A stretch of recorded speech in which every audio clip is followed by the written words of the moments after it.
الحمدللہ رب العالمین والصلاة والسلام علی من کان نبیا و آدم بین الماء والتین وعلی آلہ و اصحابہ اجمعین اما بعد فاعوذ باللہ من الشیطان الرجیم بسم اللہ الرحمن الرحیم الہاکم التکاثر حتی زرتم المقابر کلا سوف تعلمون ثم کلا سوف تعلمون کلا لو تعلمون علم الیقین لترون الجحیم ثم لترونها عین الیقین ثم لتسألن یومئذ عن النعیم صدق اللہ العظیم۔ بارگاہ رسالت میں درود پاک کا نذرانہ پیش کیجیے۔ اللہم صلی علی سیدنا مولانا محمد وعلی آل سیدنا مولانا محمد صلاة دائمة بدوام الملک الحی القیوم۔ رمضان المبارک کے بعد ہماری یہ پہلی نشست ہے اور انشاءاللہ اب تسلسل کے ساتھ یہ سلسلہ قائم رہے گا۔ آپ حضرات اسی ذوق و شوق کے ساتھ اور خلوص محبت کے ساتھ تشریف لاتے رہیں۔ انشاءاللہ ان تمام نشستوں میں جو کچھ بیان کیا گیا اگر اس کو یاد رکھیں گے اور اس پر عمل کریں گے تو دنیا اور آخرت دونوں میں انشاءاللہ فائدہ حاصل ہوگا۔ قرآن مجید فرقان حمید کی ایک سورہ مبارکہ سورہ تکاثر آپ کے سامنے تلاوت کرنے کا شرف حاصل کیا۔ پہلے اس کا ترجمہ، اس کے بعد اس کا شان نزول، چند تفسیری فوائد، اس کی فضیلت اور دیگر چیزیں آپ کے سامنے بیان کریں گے۔ وما توفیقی الا باللہ العلی العظیم۔ ارشاد ربانی ہوا الہاکم التکاثر، غفلت میں ڈالا تمہیں مال و دولت جمع کرنے کی ہوس نے۔ انسان غافل ہو جاتا ہے مال و دولت جمع کرنے میں۔ ابتدا ہی اسی جملے سے ہو رہی، الہاکم التکاثر، زیادہ مال جمع کرنے کی حرص نے یعنی لالچ نے تمہیں غافل کر دیا۔ حتی زرتم المقابر، یہاں تک کہ تم قبروں میں پہنچ گئے۔ پوری زندگی اسی میں گزار دی یہاں تک کہ قبروں میں پہنچ گئے۔ کلا سوف تعلمون ثم کلا سوف تعلمون، اللہ فرماتا ہے یقیناً تم ان قریب جان لو گے اور پھر یقیناً تم ان قریب جان لو گے۔ کلا لو تعلمون علم الیقین، کاش تم علم یقین کے ساتھ اپنا انجام جان لیتے، علم یقین کے ساتھ۔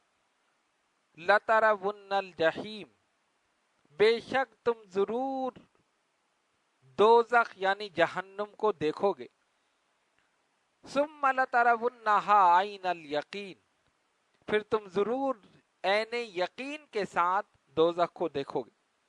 ثم لتسألن یومئذ عن النعیم، اور پھر تم سے ان تمام نعمتوں کا ضرور سوال کیا جائے گا، یعنی جو نعمتیں تمہیں عطا کی گئی ہیں ان کے متعلق تم سے سوال کیا جائے گا۔ یہ تو ان آیات بینات کا ترجمہ۔ اب اس کا شان نزول، آپ جانتے ہیں کہ قرآن مجید فرقان حمید ایک دم نازل نہیں ہوا، بتدریج نازل ہوا، آہستہ آہستہ نازل ہوا۔ جیسے جیسے معاملات پیش آتے رہے ویسی ویسی آیات بینات نازل ہوتے رہیں۔ اللہ تبارک و تعالی نے مختلف ادوار میں، مختلف اوقات میں، مختلف صورتوں میں اس کلام مقدس کو نازل کیا۔ کوئی آیت کسی احکام کے متعلق، کوئی آیت کسی احکام کے متعلق، اور جب مکمل قرآن نازل ہو چکا تب نبی پاک علیہ الصلوۃ والسلام نے اس کی ترتیب فرمائی، اور ترتیب اس طرح فرمائی کہ نبی پاک علیہ الصلوۃ والسلام نے صحابہ اکرام رضوان اللہ تعالی علیہ مجمعین کو بتایا کہ یہ آیت اس آیت کے بعد ہے، یہ سورت اس سورت کے بعد۔ پہلے ہڈیوں پر، چمڑوں پر، مختلف چیزوں پر لکھا ہوا تھا، یعنی جیسے قرآن ایک جلد میں آج ہمارے پاس موجود ہے ایسے نہیں تھا. جو آیت نازل ہوئی نبی پاک علیہ الصلوۃ والسلام نے صحابہ کو بلایا اور کہا اس کو لکھ لو. کسی نے ہڈی پر لکھ لیا, کسی نے چمڑے پر لکھ لیا, کسی نے اور کسی چیز پر لکھ لیا. مختلف آیتیں اس طرح لکھی گئیں. لیکن جب آپ نے ترتیب فرمائی تو صحابہ کو بٹھا کر بتایا یہ سورت اس سورت کے بعد ہے, یہ آیت اس آیت کے بعد ہے. اب آپ جانتے ہیں نا کہ قرآن مجید فرقان حمید کی سب سے پہلے نازل ہونے والی سورت کون سی؟ سب سے پہلے کون سی؟ سورہ علق. اقرا بسم ربک الذی خلق. اور ہے کون سے پارے میں؟ سب سے آخری پارے. حالانکہ ویسے دیکھا جائے تو پہلے پارے میں ہونی چاہیے. نہیں, نبی پاک علیہ الصلوۃ والسلام نے یہ ترتیب قائم فرمائی.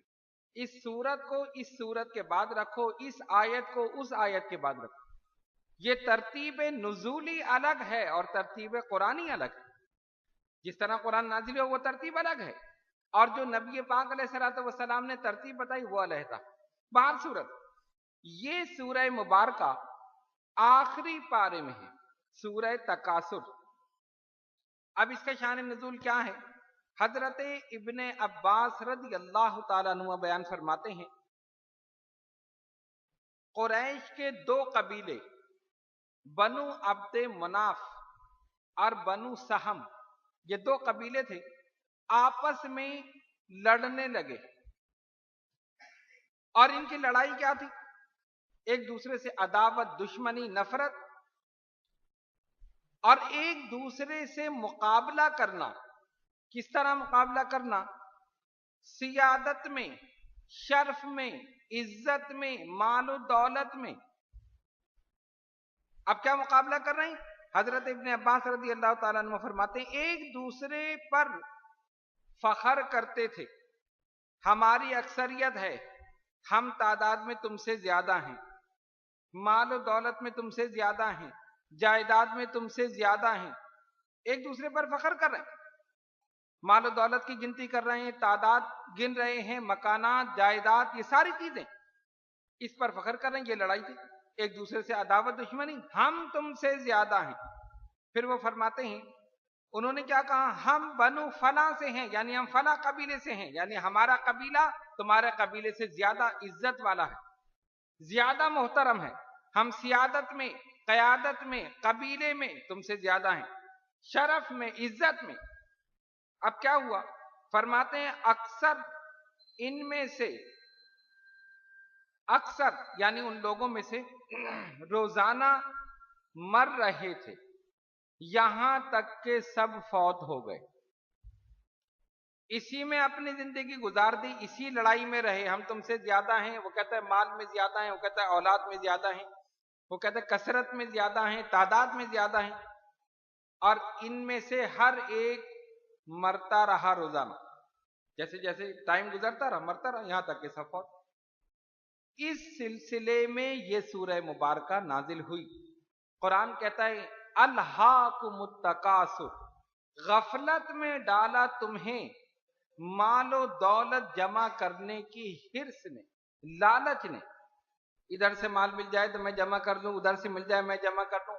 اگر 1 روپیہ ہے تو 2 ہو جائیں, اگر 1000 ہے تو 2000, اگر 1 لاکھ ہے تو 2 لاکھ, اگر 1 کروڑ ہے تو 2 کروڑ. اسی میں ساری زندگی گزار دی. حتیٰ زرتم المقابر, یہاں تک کہ تم نے قبروں کا منہ دیکھ لیا, یعنی تم قبروں میں پہنچ گئے, ساری زندگی تمہاری ایسے ہی گزر گئی.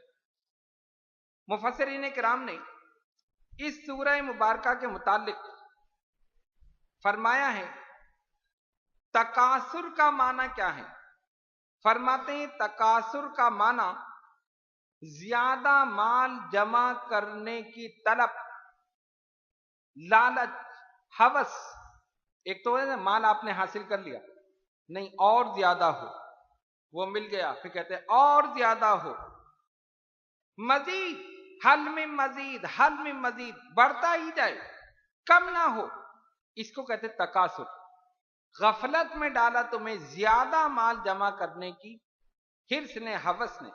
اور نبی پاک علیہ الصلوۃ والسلام نے واضح طور پر فرما دیا, سرکار کی حدیث شریف اور سرکار دو عالم علیہ الصلوۃ والسلام کی زبان رسالت سے نکلا ہوا ایک ایک لفظ اپنی جگہ درست، پتھر کی لکیر ہے، دنیا ادھر سے ادھر ہو جائے لیکن نبی پاک علیہ الصلوۃ والسلام کی زبان مبارک سے جو نکل گیا وہی حق ہے اور وہی سچ۔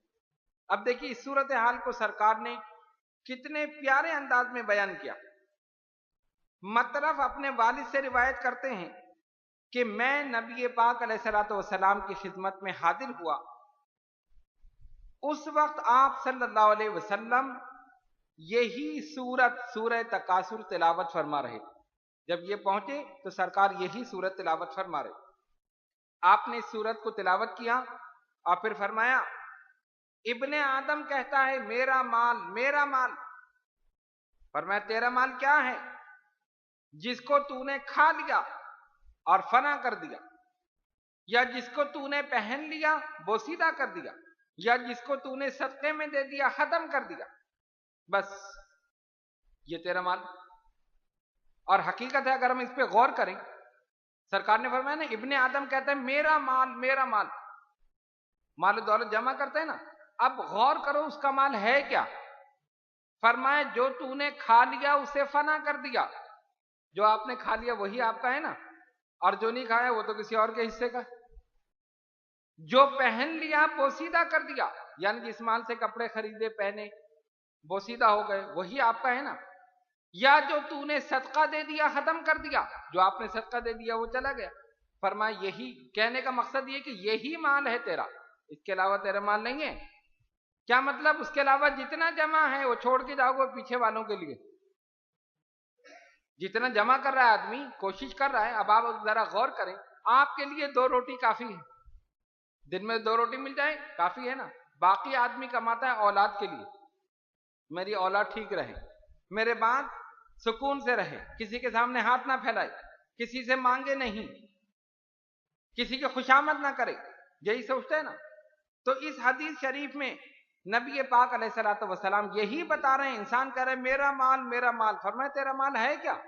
یہی ہے جو تو نے کھا لیا فنا کر دیا، جو پہن لیا بوسیدہ کر دیا، جو صدقہ دے دیا ختم کر دیا۔ اور ایک دوسری روایت میں سرکار دو عالم علیہ الصلوۃ والسلام نے فرمایا جب انسان مرتا ہے اور اس کو دفن کرنے کے لیے جاتے ہیں تو اس کے ساتھ 3 ہوتے ہیں، 3 کتنے ہوتے ہیں؟ 3۔ جب اس کو دفن کرنے جاتے ہیں نا اس مردے کے ساتھ 3 ہوتے ہیں، 2 واپس آ جاتے ہیں، ایک اس کے ساتھ چلا جاتا۔ 3 جاتے ہیں، 2 واپس آ جاتے ہیں اور ایک اس کے ساتھ چلے جاتے۔ اب آپ کہیں گے وہ کون ہے جو ساتھ چلے جاتے؟ ساتھ جانے کے لیے تو کوئی تیار نہیں۔ باپ بیٹے سے کتنی محبت کرتا ہے، اس سے کہو کہ بیٹے کے ساتھ لیٹ جائے لیٹے گا؟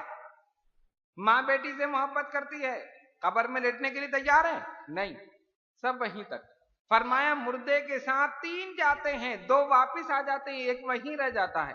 مال اور اقارب واپس اور اعمال اس کے ساتھ، سمجھ گئے نا، اعمال اس کے ساتھ۔ مال و دولت عزیز و قارب کوئی ساتھ نہیں۔ کسی کے قبر میں مال رکھا گیا، اتنے لاکھ روپے تھے، یہ لکھپتی آدمی، چلو 1 لاکھ رکھ دو ان کے ساتھ، کام آ جائیں گے فرشتے کو دینے کے لیے۔ کسی نے رکھا یا کسی نے وصیت کی؟ نہیں، ہر چیز یہیں رہ گئی۔ جس کے لیے ساری زندگی دوڑ بھاگ کرتا رہا، پریشانیاں اٹھاتا رہا، تکالیف اٹھاتا رہا، میرا مال میرا مال، یہیں رہ گیا۔ اصل چیز جانے والی کیا ہے؟ اعمال، اعمال ساتھ جائیں گے۔ عزیز و قارب لے کر ضرور جائیں گے، ڈال کر واپس، قبر میں کوئی نہیں اترے گا۔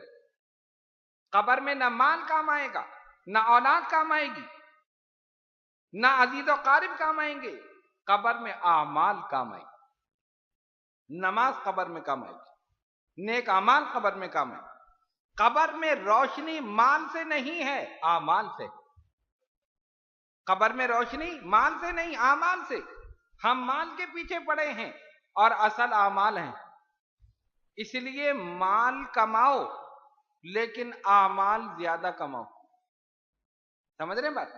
مال کمانا منع نہیں ہے، آپ کہیں گے اس کا مطلب ہے ہم کچھ کرے ہی نہیں، ہم نے جو کھا لیا بس یہی کافی ہے، جو پہن لیا یہی کافی ہے۔ نفی نہیں ہے، سرکار نے منع نہیں کیا، سمجھایا ہے اس بات کو کہ جس کے پیچھے تم پڑے ہوئے ہو، میرا مال، وہ ہے کیا تمہارا مال؟ جو تم نے کھا لیا ختم کر دیا بس وہی ہے، جو تم نے پہن لیا بوسیدہ کر دیا بس وہی ہے، جو تم نے صدقہ دے دیا ختم کر دیا بس، اس کے علاوہ کیا ہے تمہارا مال؟ تو اعمال اور مال دونوں ضروری ہیں، مال دنیا کے لیے ضروری ہے، اعمال آخرت کے لیے ضروری، اور یاد رکھو یہی مال اعمال میں نیکیاں ڈال سکتا ہے۔ مال کمانا غلط نہیں، دولت کا حصول غلط نہیں، یہی دولت فرعون کے پاس تھی، یہی دولت قارون کے پاس تھی، یہی دولت حامان کے پاس تھی، شداد کے پاس، نمرود کے پاس، اور یہی دولت عثمان غنی کے پاس، صدیق اکبر کے پاس، فاروق اعظم کے پاس، علی مرتضیٰ کے پاس۔ اسی دولت نے فرعون کو، نمرود کو، حامان کو، شداد کو جہنم میں پہنچا دیا، اور اسی دولت سے عثمان غنی نے سرکار سے جنت لے لی، اسی سے لے لی۔ پتہ چلا کہ مال فی نفسے ہی غلط نہیں ہے، اس کا حصول غلط ہو جائے یا اس کا خرچ غلط ہو جائے، اس کا نتیجہ غلط ہو جائے۔ پہلی چیز ہے مال کا حصول۔ جب آپ مال حاصل کریں، آپ کے دل میں نیت ہو کہ میں حق حلال کی روزی کماؤں، حرام نہیں کماؤں، ایک لقمہ بھی، ایک دانہ بھی، ایک پیسہ بھی حرام کا میرے گھر میں آنا نہیں چاہیے، یہ نیت رکھیں۔ اور اس نیت کے ساتھ اگر آپ نکل رہے ہیں تو حدیث شریف کے مطابق رزق حلال کی تلاش میں نکلنا یہ بھی عبادت ہے، رزق حلال کی تلاش میں نکلنا۔ آج تو کیفیت یہ جہاں سے ملے قدر لے لو، حلال حرام جائز ناجائز جو بھی ہے بس مال میں لے لوں، ایسا نہیں ہے۔ اگر 1 کروڑ روپے، 1 ارب روپے آپ کو مل رہے ہیں اور آپ دیکھتے ہیں کہ یہ ناجائز ہے، اس پر لات مار دیجئے، اور 1 پیسہ حق حلال کا مل رہا ہے اسے حاصل کر لی، اسی 1 پیسے میں برکت ہے، اور ان کروڑوں میں، اربوں میں کوئی برکت نہیں۔ اس کی مثال آپ ایسے سمجھے، انسان حق حلال کی روزی کما رہا ہے، ٹھیک ہے نا، 1 پیسہ حرام کا شامل کر دیا، جیسے دودھ ہے، دودھ 1 قطرہ پیشاب پہ ڈال دیا، اب پیو گے اس کو؟ یہ تو ناپاک ہو گیا، یار 1 قطرہ ہی تو ہے، دودھ تو اتنا سارا ہے، 1 قطرہ ہی تو ڈالا ہے، کہا نہیں قطرہ تو ہے لیکن ناپاک ہے، ناپاک ہو گئے۔ اسی طرح حق حلال کی روزی میں 1 پیسہ حرام کا شامل ہو گیا، ناپاک ہو، اسی لیے احتیاط کیجئے۔ اور جب بندہ احتیاط کرتا ہے اور کوشش کرتا ہے کہ میں حق حلال کی روزی کماؤں، اللہ تبارک و تعالی اس میں برکتیں شامل کرتا، رحمتیں شامل کرتا۔ حرام کا پیسہ گھر میں آتا ہوا نظر آتا ہے، کثیر تعداد میں، اتنا پیسہ آ گیا، اتنا پیسہ آ گیا، آدمی سوچتا ہے میں نے اتنی رشوت لے لی، اتنی تو میری تنخواہ ہی نہیں ہے، 1 دن میں نے ہزاروں لاکھوں کما لیے، لیکن اس کو پتہ نہیں ہے کہ وہ ہزاروں لاکھوں جب گھر میں آ رہے ہیں، حرام کے 1000 لاکھ جب آ رہے ہیں، اپنے ساتھ بیماری لے کر آ رہے ہیں، پریشانی لے کر آ رہے ہیں، مصیبت لے کر آ رہے ہیں، اولاد کی نافرمانی لے کر آ رہے ہیں، ساری چیزیں لے کر آ رہے ہیں، اور حق حلال کا پیسہ آ رہا ہے، اس میں سکون ہے، اس میں رحمت ہے، اس میں برکت ہے، اللہ تبارک و تعالی برکتیں شامل کر دے۔ اس لیے ہر انسان کو چاہیے کہ حق حلال کی روزی کمانے کی کوشش کرے، اپنی نیت کے ہی رکھے۔ جب آپ نیت یہ رکھیں گے، کوشش کریں گے، خالق کائنات اپنی رحمتیں، برکتیں نازل کریں۔ حقیقت حال یہی ہے۔ لوگ آگے کہتے ہیں اولاد نافرمان ہے، بیوی نافرمان ہے، اولاد والدین کی فرما برداری نہیں کر رہی۔ پہلے سوچو تم نے انہیں کون سا پیسہ، کون سا لقمہ کھلایا ہے، حلال کا ہے یا حرام کا ہے؟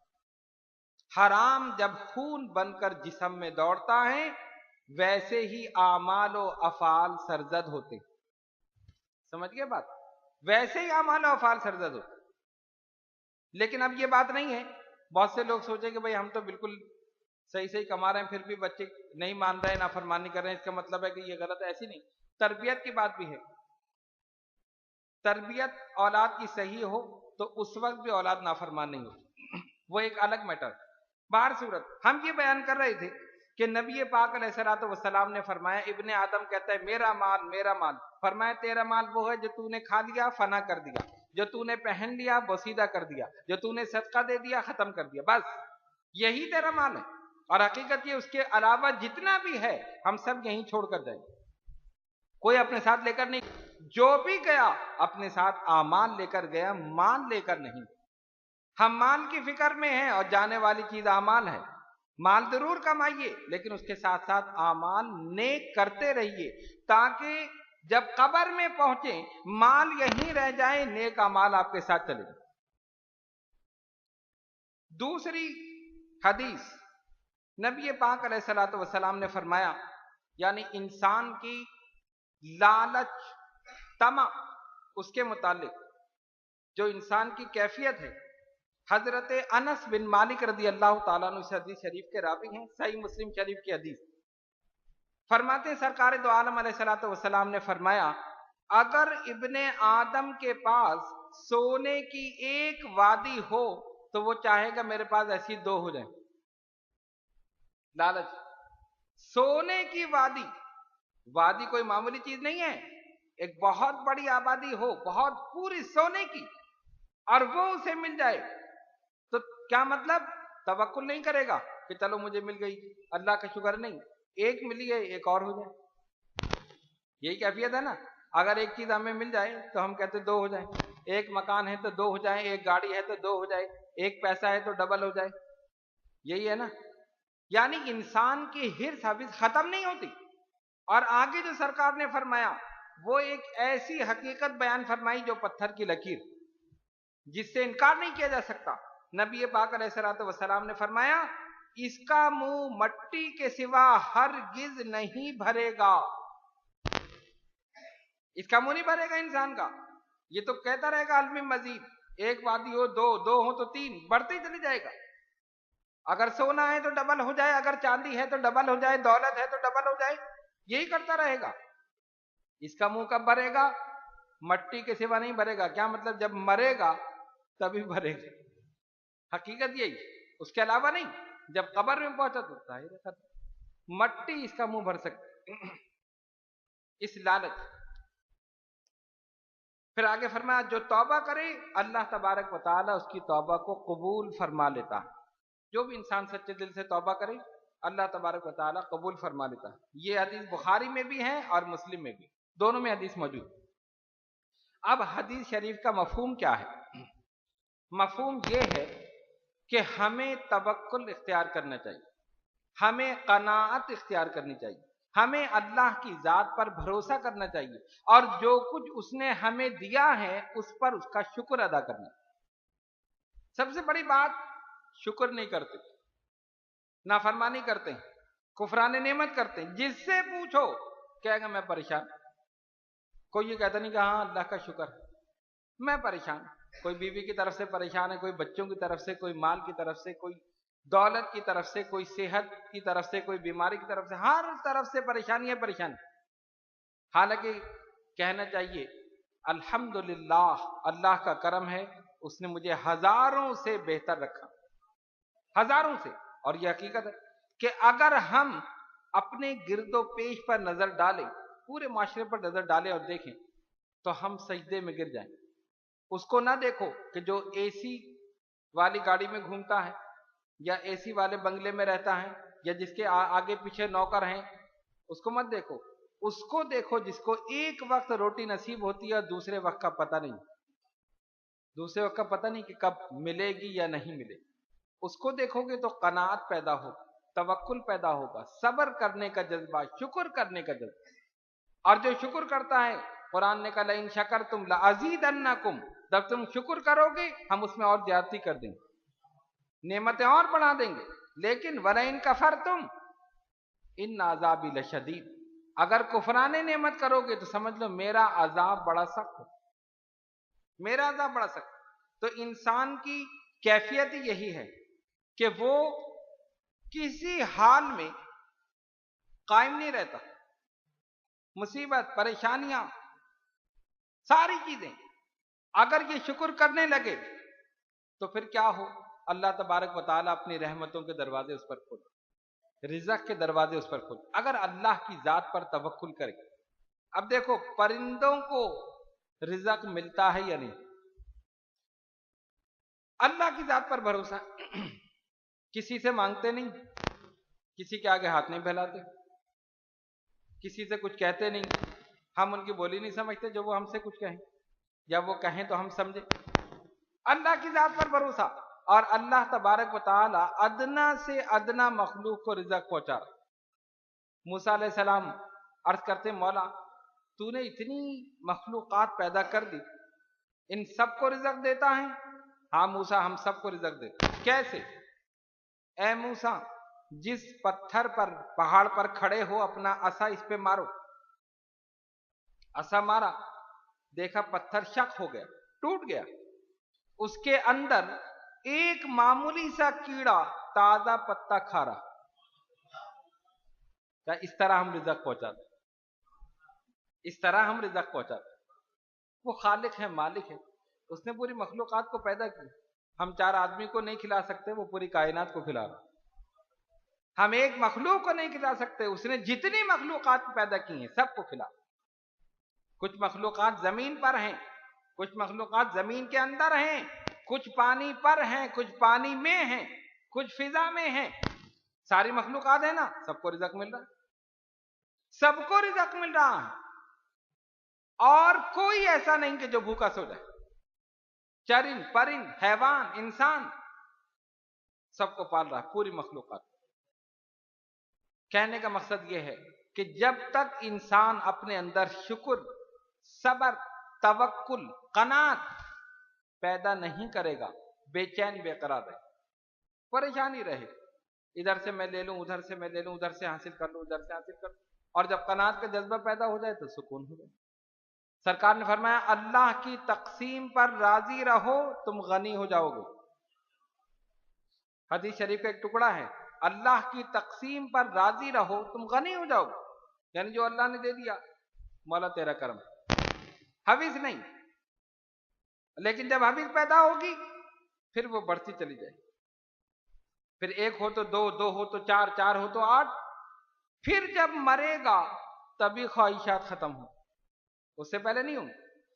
اور یہی نہیں بلکہ اللہ تبارک و تعالی نے دونوں رخ ہمیں دکھا دی، اور دونوں طرح کے انسان اس دنیا میں پیدا کر دیے، لالچ کرنے والے اور صبر کرنے والے، حرص اور حوث کرنے والے اور قناعت اور توکل اختیار کرنے والے، دونوں قسم کے لوگ ہمارے سامنے، تاریخ اٹھا کر دیکھ لی۔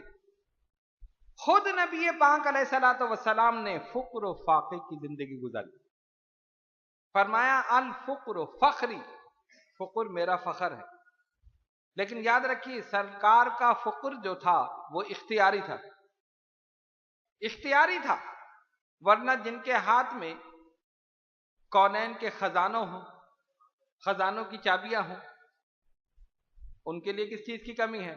جو چاہیں موجود۔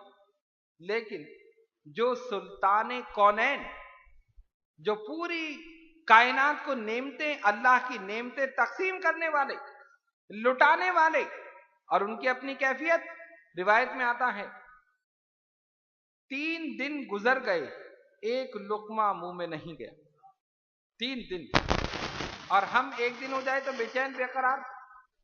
روزہ رکھا ہے نا، سحری کھا کے، اور افطار کے وقت کیا کیفیت ہوتی یار، 15 گھنٹے کا روزہ مشکل ہے، پریشانی، ٹائم دیکھ رہے ہیں کتنی دیر رہ گئی، کتنی دیر رہ گئی، افطاری سے جا کے رکھ لی صاحب نے، دیکھ کر ہی آنکھیں ٹھنڈی ہو جائیں کہ ہاں ابھی کھائیں گے، شربت رکھ لیا، پکوڑے رکھ لیے، ساری چیزیں دہی بڑے وغیرہ رکھے ہوئے، ٹائم نہیں ہو رہا، ابھی 2 منٹ ہے یار، یہ مؤذن کو کیا ہو گیا، ابھی جلدی سو تو نہیں کیا، دیکھو ذرا جلدی، اتنی بے چینی۔ 1 دن بغیر کھائے نہیں رکھا، کھا کے رکھا ہے تب بھی یہ کیفیت، اور 3 دن ہو جائیں، آقا دو جہاں، فخر کون و مکان، باعث تخلیق انس و جان، جناب محمد الرسول اللہ صلی اللہ علیہ وسلم، ایک لقمہ نہیں گیا۔ سرکار دو عالم علیہ الصلوۃ والسلام نے ایک پتھر شکم مبارک پر باندھا، بھوک، بے چینی، بے قراری، کاشان نبوت سے باہر نکلے، جیسے ہی باہر تشریف لائے دیکھا کہ سامنے سے صدیق و فاروق رضی اللہ تعالی عنہما دونوں تشریف لا رہے، ان کے چہرے پر بھی عجیب کیفیت ہے، بھوک کے آثار ہیں۔ آ کر دیکھا اپنے آقا کو، یا رسول اللہ صلی اللہ علیہ وسلم، بھوک نے بے چین کر دیا۔ سرکار نے شکا میں مبارک سے کپڑا ہٹایا تو پتھر بنے، کہا میرے صحابیوں میری بھی یہی کیفیت ہے۔ سرکار ہم تو اسی لیے تشریف لائے تھے کہ یہاں پر کچھ ہوگا تو ہمیں مل جائے گا۔ فرمایا میں اسی کیفیت میں ہوں، تم نے نہیں کھایا، میں نے بھی 2 یا 3 دن سے کچھ نہیں کھایا۔ اس کے بعد چلے اپنے صحابی کے گھر، ایک صحابی کو پتہ چلا، ان کے گھر تشریف لے گئے، سرکار آئے ہیں، فوراً بکری کا بچہ ذبح کیا، بیوی کو کہا پکاؤ، نبی پاک علیہ الصلوۃ والسلام تشریف لائے، کھانا پکایا۔ جب کھانا سامنے آیا سرکار دو عالم علیہ الصلوۃ والسلام کی آنکھوں سے آنسو جاری ہوئے، فرمایا یہ لے لو اور تھوڑا سا جا کر میری بیٹی فاطمہ کو دے دو، اس نے بھی کچھ نہیں کھایا۔ یہ بیٹی فاطمہ کو دے دینا، اس نے بھی کچھ نہیں کھایا، وہ بھی کچھ کھا لے، اس کو بھی کچھ تسکین ہے۔ یہ ہے اسلام کی غربت کی کہانی۔ لیکن یاد رکھو جب اسلام غریب تھا جب بھی محترم تھا، اور جب امیر ہوا جب بھی محترم تھا۔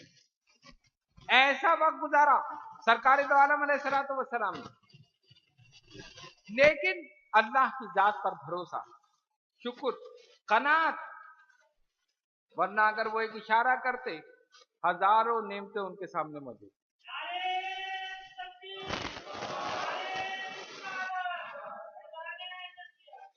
ہزاروں نعمتیں موجود، لیکن نہیں، اختیاری فقر۔ سرکار دو عالم علیہ الصلوۃ والسلام یہ بتا دیا کہ دیکھو جب ایسی کیفیت ہو جائے شکوہ شکایت نہ کرو، اللہ کی ذات پر بھروسہ کرو، توکل کرو، اس کی شکر کرو، اس کی بارگاہ میں، مولا تیرا شکر ہے کہ تو نے مجھے ہزاروں سے بہتر رکھا۔ تو جو انسان شکر کرتا ہے، اللہ کی ذات پر بھروسہ رکھتا ہے، اللہ تبارک و تعالی غیب سے اس کی مدد کرتا ہے۔ کلام مقدس میں اللہ رب العالمین فرماتا ہے ہم اس مقام سے تم کو رزق دیں گے جہاں تمہارا گمان بھی نہیں پہنچ سکے گا، خیال بھی نہیں ہوگا کہ تمہارا رزق یہاں سے آئے گا، ہم اس مقام سے تمہیں رزق دیتے۔ اور حقیقت ہے جس کے ذمے جتنا رزق ہے وہ اس کو کھانا ہے۔ آپ دوسرے کا رزق نہیں کھا سکتے، وہ آپ کا نہیں کھا سکتے۔ اب لوگ آتے ہیں حضور دکان نہیں چل رہی، کیوں؟ ہماری دکان تو چل رہی تھی، برابر میں کسی اور نے کھول، پہلے ہماری اکیلی دکان تھی، اب وہ ایک اور صاحب کھول کے بیٹھ گئے، کمی ہو گئی۔ میں نے کہا دیکھو مارکیٹ میں کپڑے کی کتنی دکانیں ہوتی، یہاں تو ایک ہی کھلی ہے نا، مارکیٹ میں کتنی ہیں؟ سب کا مال بکتا ہے یا نہیں؟ سب کو رزق ملتا ہے یا نہیں؟ وہ تو پوری مارکیٹ ہی ہے۔ تمہاری تو محلے میں ایک دکان تھی، کہا ایک جنرل اسٹور تھا، سب میرے ہی پاس آتے تھے، اب دوسرا کھل گیا، اب کیا ہوگا؟ آدھے ادھر جائیں گے، میری آدھی آمدنی کم ہو جائے گی۔ کہا نہیں، اللہ کی ذات پہ بھروسہ رکھو اور سوچو جو تمہیں ملنا ہے رزق وہ برابر والا نہیں کھا سکتا، اور جو اس کو ملنا ہے وہ تم نہیں کھا سکتے۔ یہ حقیقت، ایک فیکٹ، حقیقت۔ اگر انسان یہ سمجھ لے کبھی بھی پریشان نہ ہو۔ اب پریشانی میں کیا؟ اس سے حسد پیدا ہو رہی، اس سے دشمنی پیدا ہو رہی، اس سے لڑائیاں ہو رہی، اسی نے کھول لی دکان، یہ نہیں کھولتا تو بس میری دکان تو چلتی، پورے محلے میں میری اکیلی دکان تھی، لیکن اس نے کھول لی، اب میری آدھی آمدنی ہو گئی۔ کبھی بھی یہ نہ سوچے، آپ کا رزق جو اللہ نے لکھ دیا ہے کوئی نہیں کھا سکتا۔ اور رزق کے متعلق ایک واقعہ ذہن میں آیا، شاید پہلے بھی میں نشست میں سنا چکا ہوں، جس کو آپ سنیں تو آپ حیرت زدہ ہو جائیں کہ خالق کائنات کس طرح رزق پہنچاتا۔ ایک آدمی چنا کھا رہا تھا، چنا ہوتا ہے، چنے کھاتا رہا بیٹھا، پتہ نہیں کیا اس کے دل میں خیال آیا، لے کر ایسے ناک میں یوں یوں کرنے لگا، اب ایسے ایسے کرتے کرتے وہ اوپر چڑھ گیا، اور اوپر چڑھا، اب اس نے نکالنے کی کوشش کی، وہ اور اوپر جا کے یہاں پھنس گیا، اتنا سا چنا۔ اب تو بڑا پریشان ہوں، یار یہ کیا ہو گیا؟ اب اس کو نکالنے کی کوشش کرے اور اوپر چلے تھے۔ ڈاکٹر کے پاس گیا، ڈاکٹر نے کہا تو آپریشن کریں گے، نکال دیں۔